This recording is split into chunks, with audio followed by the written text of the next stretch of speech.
Hey, welcome to Breakfast with Bernie, filmed live at my First Bank studio, brought to you by Papa John's. Better ingredients, better pizza, Papa John's. This morning, let's go with 5 people to watch in the Cardinals' second half of the season. Number 1, John Mozeliak. Will the Cardinals GM pull off a blockbuster trade as he did in 2011 when he refurbished the pitching staff to set up a dramatic championship run? Or will the Mahatma be more conservative and make a relatively low-key but impactful adjustment as he did a year ago in acquiring reliever Edward Mujica from Miami? Look, the Cardinals could use some help.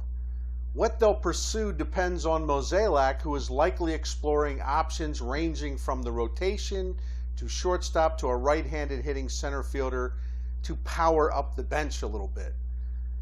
Number 2, Mike Matheny. Overall, he's done a good job as evidenced by his team's 57-36 record, but Matheny's handling of the pitching staff looms as a key factor over the final 69 games.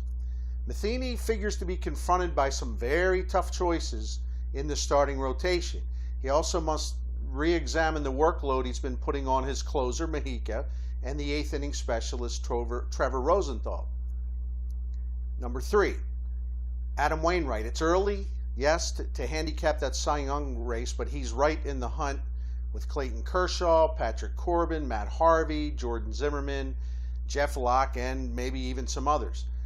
The competition is tough. Waino will have to be at his best the rest of the way, especially with other members of the rotation struggling the way they have recently. Waino has also thrown 146 innings already, and although he's a durable guy, you can't push this too far because he's got to stay strong to the end. I'll tell you about my other 2 Cardinals to watch in the second half, but first, our daily reminder. Don't forget that when the Cardinals win, Papa John's gives you 40% off the regular menu price items the next day. You just got to order at papajohns.com, enter the promo code CARDSWIN, and Papa John's will also donate 10% of your order sale price to the Siteman Cancer Center. Okay, let's get back to our list of Cardinals to watch in the second half. We pick up with number 4, catcher Yadier Molina, the unofficial team captain. He leads the National League in batting with a .341 average. He's the best defensive catcher, and he's also the best defensive player at any position. But Molina has worked a ton of innings so far. His right knee experienced some inflammation late in the first half. Molina should be okay, but you can never be certain. Molina has a clear chance to win the league MVP, but he'll have to stay healthy and he'll have to overcome the bicoastal voting bias. For example, this week, Sports Illustrated's Tom Verducci described the Giants catcher Buster Posey as the most indispensable player in baseball, which is really a ludicrous assessment.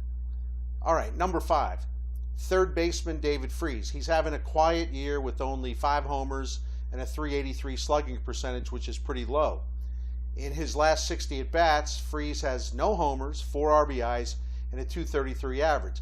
Now, David Freese is making $3 million plus in salary this year, and then the second year of arbitration after this year will take it even higher in 2014. Now, the Cardinals could go a more economical way by playing Colton Wong, their top prospect, one of them, at second base, and moving Matt Carpenter to third.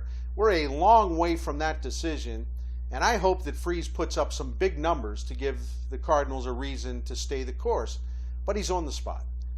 And no, I didn't forget about Chris Carpenter. We're certainly keeping an eye on his comeback. He is definitely one to watch over the next month or so. That's going to do it from the First Bank studio. Thanks to Papa John's. Come on back Friday for more Breakfast with me on STLtoday.com.